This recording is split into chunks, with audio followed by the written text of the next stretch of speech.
India voice, आपकी सोच, आपकी आवाज। नमस्कार, बहुत स्वागत है आपका और आप देख रहे हैं इंडिया वॉइस। मैं हूं आपके साथ आनंद विजय सिंह। बात सबसे पहले साइप्रस के राष्ट्रपति के भारत दौरे की। नई दिल्ली के हैदराबाद हाउस में प्रधानमंत्री नरेंद्र मोदी और साइप्रस गणराज्य के राष्ट्रपति निकोस क्रिस्टोडोलित्स के बीच शुक्रवार को द्विपक्षीय बैठक हुई। इस बैठक में दोनों नेताओं ने क्षेत्रीय और वैश्विक मुद्दों पर विस्तार से चर्चा की और अंतर्राष्ट्रीय मंचों पर आपसी सहयोग को मजबूत करने पर सहमति भी जताई। प्रधानमंत्री नरेंद्र मोदी और साइप्रस गणराज्य के राष्ट्रपति निकोस क्रिस्टोडोलिड्स के बीच शुक्रवार को नई दिल्ली के हैदराबाद हाउस में द्विपक्षीय बैठक हुई। इस बैठक के दौरान दोनों नेताओं ने क्षेत्रीय और वैश्विक मुद्दों के साथ साथ अंतर्राष्ट्रीय मंचों पर सहयोग को लेकर अपने विचार भी साझा किए। बैठक में दोनों देशों के बीच व्यापार, निवेश, तकनीक, शिक्षा, संस्कृति, रक्षा, एआई, फिनटेक, इनोवेशन और रिसर्च जैसे कई अहम क्षेत्रों में सहयोग को और ज्यादा मजबूत करने पर चर्चा की गई है। इसके अलावा दोनों देशों के बीच कई क्षेत्रों में समझौते भी किए गए। बैठक के बाद साझा प्रेस कॉन्फ्रेंस को संबोधित करते हुए पीएम मोदी ने कहा कि भारत और साइप्रस की मित्रता बहुत मजबूत है। लोकतंत्र और रूल ऑफ लॉ जैसे मूल्यों में साझा विश्वास हमारी साझेदारी के आधार है। प्रधानमंत्री ने कहा कि हमने संबंधों को एक रणनीतिक साझेदारी में बदलने का निर्णय लिया है। साइप्रस भारत के टॉप 10 इन्वेस्टर्स में से एक है। पिछले एक दशक में साइप्रस से भारत में निवेश लगभग डबल हुआ है। दोनों देशों के बीच ट्रस्ट बढ़ा है। Bharat European union free trade agreement से तमाम नई संभावनाएं बनी हैं। इसका लाभ उठाते हुए हम अगले 5 वर्षों में इस इन्वेस्टमेंट को फिर से डबल करने का लक्ष्य रख रहे हैं और इस संकल्प को साकार करने के लिए आज हम अपने विश्वसनीय संबंधों को एक स्ट्रेटेजिक पार्टनरशिप के रूप में एलिवेट कर रहे हैं। पीएम मोदी ने बताया कि बैठक के दौरान उन्होंने साइप्रस के राष्ट्रपति के साथ वैश्विक मुद्दों पर भी चर्चा की। उन्होंने कहा कि यूक्रेन हो या वेस्ट एशिया, संघर्ष की शीघ्र समाप्ति और शांति के प्रयासों का हम समर्थन करते रहेंगे। आज हमने ग्लोबल इश्यूज पर भी चर्चा की। यूक्रेन हो या वेस्ट एशिया, हम संघर्ष की शीघ्र समाप्ति और शांति के प्रयासों का समर्थन करते रहेंगे। हम इस बात पर भी एकमत है कि बढ़ते हुए ग्लोबल चैलेंजेस के समाधान के लिए ग्लोबल इंस्टीट्यूशन का रिफॉर्म अर्जेंट और इम्पोर्टेंट हो है।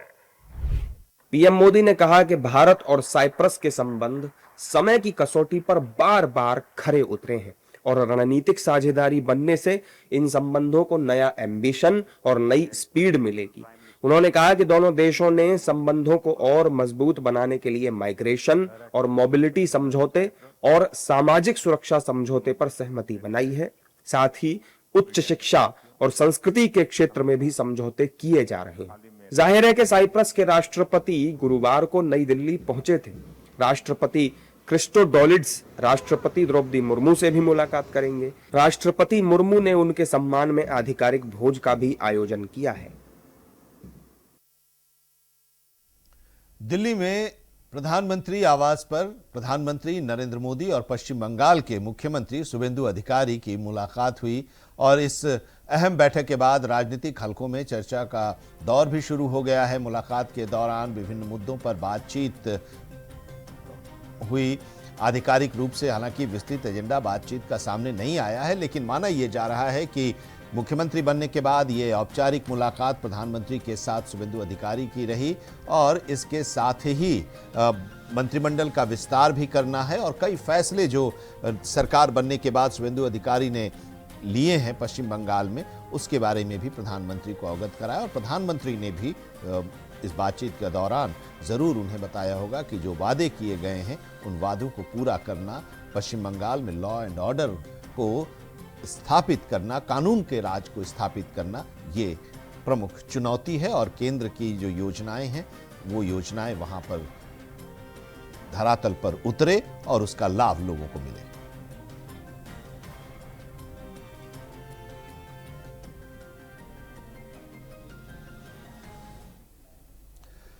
जोधपुर में रेल मंत्री अश्विनी वैष्णव ने जोधपुर से दिल्ली कैंट के बीच चलने वाली वंदे भारत एक्सप्रेस ट्रेन को हरी झंडी दिखाकर रवाना किया। इस अवसर पर रेलवे अधिकारियों, जनप्रतिनिधियों की मौजूदगी भी रही। इस कार्यक्रम के दौरान रेल मंत्री ने वंदे भारत ट्रेन में सफर कर रहे स्कूली छात्रों से बातचीत भी की और आधुनिक रेल सेवाओं को लेकर उनकी उत्सुकता जानी। नई वंदे भारत एक्सप्रेस ट्रेन शुरू होने से राजस्थान और दिल्ली के बीच यात्रा अधिक तेज, आरामदायक और सुविधाजनक हो जाएगी।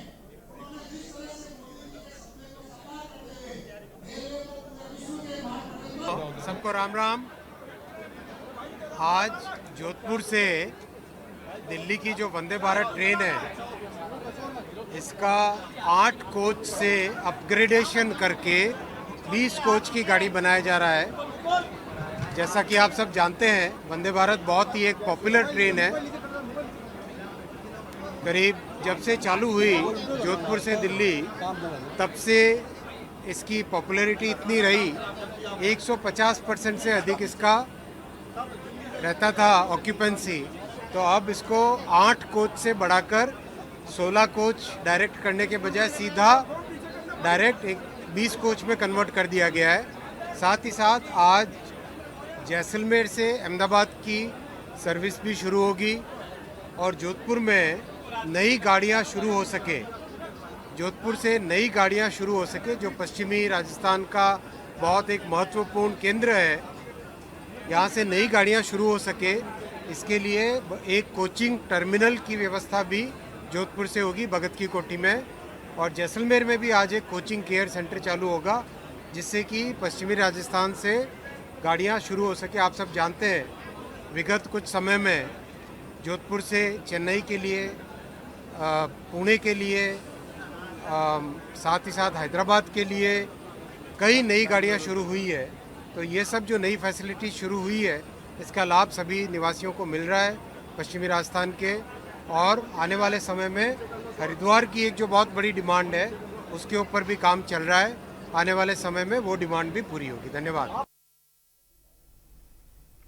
नागपुर में केंद्रीय मंत्री नितिन गडकरी ने छत्रपति शिवाजी महाराज के जीवन और विरासत पर आधारित एक विशेष कार्यक्रम में हिस्सा लिया। ये आयोजन सुमन सदाशिव द्वारा आयोजित किया गया, जिसमें विश्व रिकॉर्ड प्रमाण पत्र वितरण समारोह भी संपन्न हुआ। कार्यक्रम के दौरान छत्रपति शिवाजी महाराज के शौर्य, नेतृत्व और राष्ट्र निर्माण में उनके योगदान को याद किया गया। केंद्रीय मंत्री नितिन गडकरी ने कहा कि शिवाजी महाराज का जीवन देश के युवाओं के लिए प्रेरणा का स्रोत है। समारोह में बड़ी संख्या में सामाजिक कार्यकर्ता, विद्यार्थी और विभिन्न क्षेत्रों से जुड़े लोग शामिल हुए।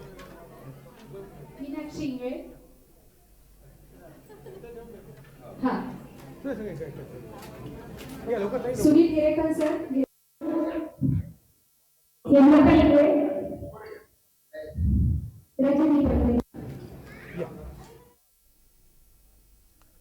दिल्ली में आयोजित रुस्तम जी स्मृति व्याख्यान के दौरान केंद्रीय गृह मंत्री अमित शाह ने सीमा सुरक्षा बल के संस्थापक के स्मृति में आयोजित कार्यक्रम को संबोधित किया। उन्होंने बीएसएफ के पूर्व महानिदेशकों की सराहना करते हुए कहा कि उनके योगदान ने बल को मजबूत बनाने में महत्वपूर्ण भूमिका निभाई है। गृह मंत्री अमित शाह ने विभिन्न केंद्रीय सशस्त्र पुलिस बलों के अधिकारियों और कर्मचारियों को भी बधाई दी और कहा कि एक समारोह कर्तव्य के प्रति दृढ़ प्रतिबद्धता और राष्ट्र सेवा के समर्पण का प्रतीक है। आज इस सभागार में उपस्थित 43 वो बहादुर सीमा सुरक्षा बल के जवान, जिनको अलग अलग प्रकार के पदक आज प्राप्त हुए हैं, सीमा सुरक्षा बल के सभी पूर्व डीजी, जिन्होंने अपने अपने समय में सीमा सुरक्षा बल को और मजबूत करने में सराहनीय योगदान दिया है और भारत सरकार के सभी उपस्थित अधिकारीगण, अलग अलग सीएपीएफ के डीजी और प्यारे जवानों, सबसे पहले मैं आज आप सभी को बहुत बहुत बधाई और शुभकामनाएं देना चाहता हूं। यह अलंकरण समारोह एक प्रकार से अडिग निष्ठा, कर्तव्यपरायणता और राष्ट्र के प्रति पूर्ण आपका जो समर्पण है, इसका प्रतीक है। सबसे पहले मैं स्थापना से अब तक 65 से 2026 तक सीमा सुरक्षा बल के जिन जवानों ने अपनी अप्रतिम देशभक्ति और कर्तव्यपरायणता का प्रदर्शन करते हुए अपना सर्वोच्च बलिदान दिया है, वो सभी 2000 से ज्यादा जवानों को मन पूर्वक श्रद्धांजलि और आदर पूर्वक नमन करना चाहता हूं। भोपाल में अंतर्राष्ट्रीय जैव विविधता दिवस के अवसर पर आयोजित कार्यक्रम में मुख्यमंत्री मोहन यादव ने पर्यावरण संरक्षण और जैव विविधता को लेकर बयान दिया और उन्होंने केंद्रीय मंत्री भूपेंद्र यादव का स्वागत करते हुए कहा कि मध्य प्रदेश सरकार जैव विविधता संरक्षण के क्षेत्र में लगातार महत्वपूर्ण कार्य कर रही है। मुख्यमंत्री ने कहा कि प्रधानमंत्री के नेतृत्व में राज्य में कई नई पहल शुरू की गई है, जिनके सकारात्मक परिणाम भी सामने आ रहे हैं। उन्होंने कहा कि मध्य प्रदेश जैव विविधता और वन संपदा के मामले में देश के प्रमुख राज्यों में शामिल है और सरकार पर्यावरण संतुलन बनाए रखने के लिए लगातार प्रयास कर रही है। इस कार्यक्रम में संरक्षण और पर्यावरण जागरूकता को बढ़ावा देने पर भी जोर दिया गया। अंतर्राष्ट्रीय जैव विविधता दिवस के अवसर पर मध्य प्रदेश सरकार की ओर से माननीय केंद्रीय मंत्री श्रीमान भूपेंद्र यादव जी का स्वागत है। हम सबका सौभाग्य है, भारत सरकार के यशस्वी प्रधानमंत्री के नेतृत्व में जैव विविधता को लेकर मध्य प्रदेश में कई सारे प्रयोग हो रहे हैं और सफलता भी मिल रही है। मुझे इस बात की प्रसन्नता कि चीता प्रोजेक्ट माननीय प्रधानमंत्री माननीय भूपेंद्र सिंह जी के द्वारा जो 2022 में प्रारंभ हुआ, वो सफलता के साथ एक नई गाथा लेकर दुनिया के सामने एक रिसर्च स्टोरी के नाते से आया है। उसी के साथ साथ अब हमारे जंगल के अंदर असम से बफेलो, हाथी और कई प्रकार के जीव जंतुओं के साथ जलगंगा संरक्षण को लेकर भी मध्य प्रदेश बड़े पैमाने पर काम कर रही है। आज की स्थिति में हम अपने प्रदेश के जल स्रोतों को, जल संरक्षण के कामों को लेकर देश के बाकी राज्यों की तुलना में नंबर 1 पे चल रहे हैं। प्राचीन कई प्रकार के हमारे जल स्रोतों के साथ कुएं, बावड़ी, नदी, नाले, नहर, इसके साथ साथ नदी जोड़ो अभियान पे भी माननीय प्रधानमंत्री के नेतृत्व में देश में पहला राज्य मध्य प्रदेश है जो हमारे बुंदेलखंड और राजस्थान के साथ परस्पर राज्यों के सौहार्दपूर्ण संबंध का अनोखा उदाहरण बन के निकला है। लेपर्ड, टाइगर, चीता, गिद्ध, जंगली लोमड़ी, जंगली कुत्ते, कई सारे मामलों में देश में मध्य प्रदेश नंबर 1 है। आइए हम सब जैव विविधता दिवस के अवसर पर संकल्प करें, जियो और जीने दो का सबसे अच्छा सुखद सिद्धांत हमारी इस प्रकृति के साथ परमात्मा के दिए हुए सभी प्राणियों में सद्भावना रहते हुए प्राकृतिक खूबसूरती आगे बढ़े, मेरी अपनी ओर से।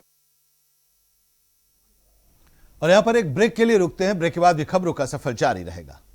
ब्रेक के बाद आपका एक बार फिर से स्वागत है। दिल्ली सरकार ने आम लोगों को राहत देते हुए दिल्ली जल बोर्ड की नीति में बड़ा बदलाव किया है। मुख्यमंत्री रेखा गुप्ता ने घोषणा की कि सरकार ने संपत्तियों पर लागू डीजेबी की सरलीकृत नीति को मंजूरी दे दी है। मुख्यमंत्री ने कहा कि इंफ्रास्ट्रक्चर चार्ज यानी आईएफसी शुल्क में किए गए संशोधन से व्यवस्था अधिक पारदर्शी बनेगी और लोगों पर आर्थिक बोझ कम होगा। नई नीति के तहत पानी और सीवर से जुड़े शुल्क अब केवल वास्तविक पानी की मांग के आधार पर लगाए जाएंगे। साथ ही ये शुल्क सिर्फ उन्हीं संपत्तियों पर लागू होगा जहां नया निर्माण या अतिरिक्त विकास किया जाएगा। सरकार का मानना है कि इससे अनावश्यक शुल्क खत्म होंगे और नागरिकों को बड़ी राहत मिलेगी। सरकार राजधानी में बुनियादी सुविधाओं को बेहतर बनाने और सरल पारदर्शी व्यवस्था लागू करने के लिए प्रतिबद्ध है।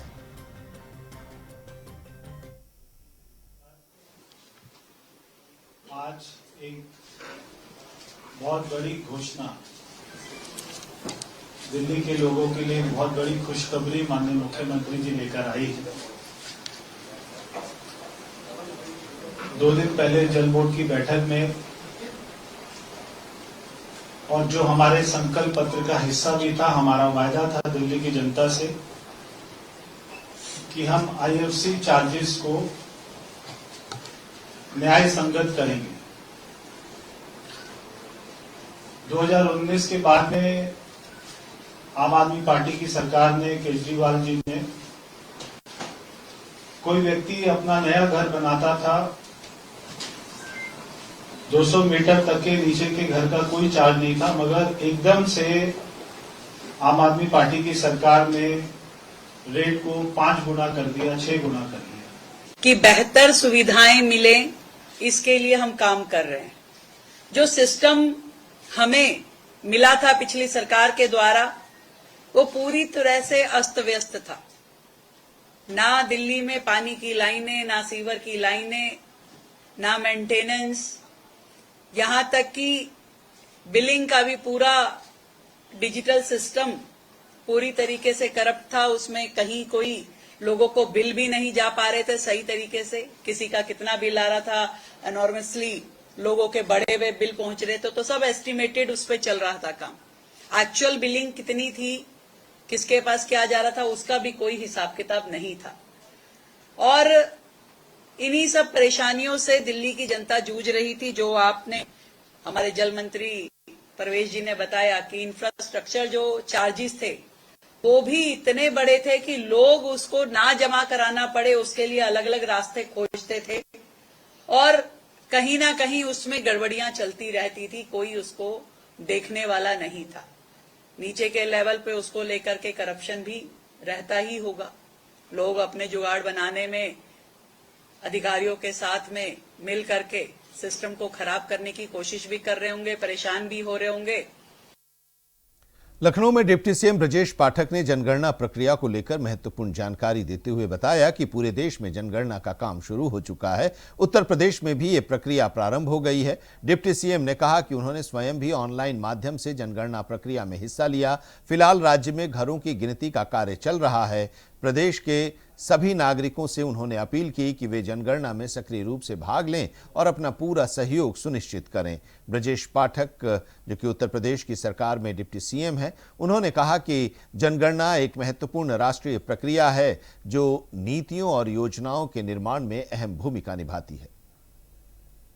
देखिए, जनगणना का कार्य पूरे देश में प्रारंभ हो चुका है, उत्तर प्रदेश में प्रारंभ हो चुका है और मैंने स्वयं आज जनगणना में ऑनलाइन प्रतिभाग किया है।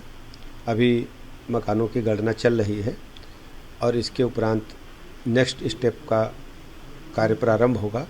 मैं पूरे प्रदेशवासियों से अपील करता हूं कि सभी लोग जनगणना में प्रतिभाग करें और अपना जो योगदान है वो सुनिश्चित करें। अपने मकान की गणना अवश्य कराएं और मकान गणना के उपरांत जब सेकेंड फेज में आपकी गणना के लिए लोग आपके दरवाजे आएंगे तो अवश्य उसमें प्रतिभाग करें और इसमें कहीं कोई भी कोताही न करें।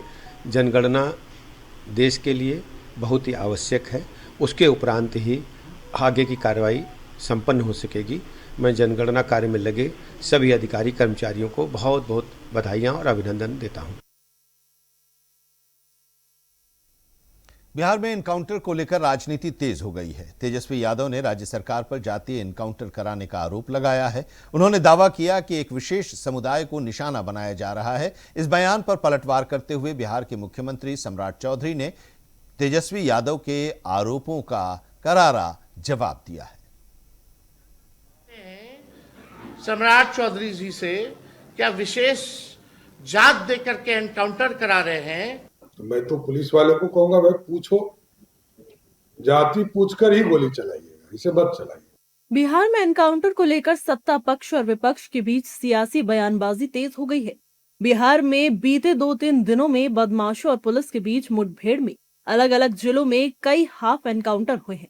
पटना से लेकर सिवान और किशनगंज से लेकर समस्तीपुर तक एनकाउंटर हुआ है। हालांकि अपराधियों के हो रहे एनकाउंटर को लेकर बिहार विधानसभा में नेता प्रतिपक्ष तेजस्वी यादव ने एनकाउंटर को लेकर सम्राट सरकार पर हमला बोला है। उन्होंने कहा है कि बिहार के मुख्यमंत्री जाति देखकर एनकाउंटर कर रहे हैं। हम जानना चाहते हैं सम्राट चौधरी जी से, क्या विशेष जात देकर के एनकाउंटर करा रहे हैं? इन घटनाओं जितना हमने गिनाया है महिलाओं के साथ जुए, उन लोगों का कब एनकाउंटर होगा? ये बालिका गृह वाले जो लोग हैं, जो बालिका गृह कांड के संरक्षक, ये लोग तो इनके मार्गदर्शक बने हुए हैं। हम तो बोलना चाहेंगे जिसके साथ दुष्कर्म हुआ उसकी भी जाति देखो, और जो दुष्कर्म करने वाला हुआ है उसकी भी जाति देखो। तेजस्वी यादव के लगातार आरोपों को लेकर सीएम सम्राट चौधरी ने चुप्पी तोड़ी है। सम्राट चौधरी ने तंज कसते हुए तेजस्वी यादव को उनके आरोपों का जवाब दिया है और अब वही जवाब बिहार की राजनीति में एक नया सियासी मोड़ लेकर आया है। दरअसल तेजस्वी यादव ने जाति पूछकर गोली मारने की बात कही थी, उसी पर अब सम्राट चौधरी ने कहा है कि पुलिस को जाति पूछकर ही गोली मारनी है। अगर कोई पुलिस को चैलेंज करता है तो उसका जवाब 48 घंटों में दो। लोग को अपनी चिंता होती है, मेरा उस पर कोई कमेंट नहीं है। कुछ लोग तो ये पूछ रहे हैं आजकल कि पुलिस इनकाउंटर यदि होता है तो उसमें जाति भी पूछना चाहिए। तो मैं तो पुलिस वाले को कहूंगा, भाई पूछो, जाति पूछकर ही गोली चलाइएगा, इसे मत चलाइए। मतलब क्या कॉमन सेंस लोग यूज कर रहे हैं। और बिहार की पुलिस को मैंने जरूर कहा है, इसमें कहीं दो मत नहीं है, कि कोई यदि पुलिस को चैलेंज करता है तो उसको 48 घंटे में जवाब देना है, ज्यादा लेट नहीं हो। सीएम सम्राट चौधरी और तेजस्वी की सियासी बयानबाजी के मैदान में अब बीजेपी नेता भी कूद गए हैं और उन्होंने सीएम सम्राट का पलड़ा भारी कर दिया है। दरअसल एनडीए नेताओं ने अपने मुखिया के बयान का समर्थन करते हुए विपक्ष को करारा जवाब दिया है। एनडीए नेताओं का कहना है कि मुख्यमंत्री ने बिल्कुल ठीक कहा है, राज्य की पुलिस आपकी सुरक्षा के लिए है और अपराधियों के एनकाउंटर से विपक्ष को इतनी तकलीफ क्यों हो रही है? सही कहा है। आज भी जहानाबाद में एनकाउंटर हुआ है। गोली का जवाब गोली से अपराधी को सख्त जो है संदेश दिया जा रहा है और पुलिस को भी कहा गया है जवाब देने के लिए। अपराध किसी हालत में भी बिहार में अपराधी अगर है तो अपराध छोड़ दें या बिहार छोड़ दें।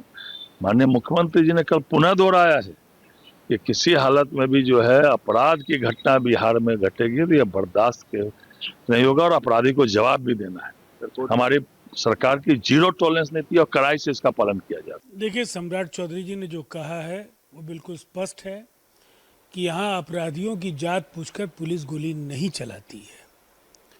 अब शब्दों को तोड़ बरोड़ कर विपक्ष अपने फायदे के लिए इस्तेमाल करना भी चाहे तो अपराधियों की हिमायत में विपक्ष इतना परेशान क्यों है? बार बार ऐसे सवाल खड़े करना जिससे अपराध को लेकर के, अपराध नियंत्रण को लेकर, अपराध उन्मूलन को लेकर के जो बिहार की पुलिस ने बड़े काम किए हैं उन पर किन वजहों से तेजस्वी जी बार बार सवाल खड़े कर रहे हैं, ये भी पूछने की जरूरत है। माननीय मुख्यमंत्री जी ने सही कहा है, कानून का राज स्थापित करने का संकल्प है और कोई भी आदमी अगर कानून को चैलेंज करेगा, हाथ में लेगा, कानून को तोड़ेगा, पुलिस पर वार करेगा तो बख्शा नहीं जाएगा। दोनों नेताओं के बयानों ने बिहार की राजनीति को पूरी तरह से गरमा दिया है। इधर विपक्ष अपराधियों के एनकाउंटर को लेकर सवाल खड़े कर रहा है तो दूसरी ओर सत्ता पक्ष ने आरजेडी के कार्यकाल में अपराधियों के आतंक का जिक्र किया है। हालांकि अब इस मामले पर दोनों दल अब एक दूसरे के सामने आ गए हैं। और इसी के साथ इस बुलेटिन में अभी इतना ही, लेकिन देश और दुनिया की तमाम अहम खबरों के लिए आप जुड़े रहिए इंडिया वॉइस के साथ।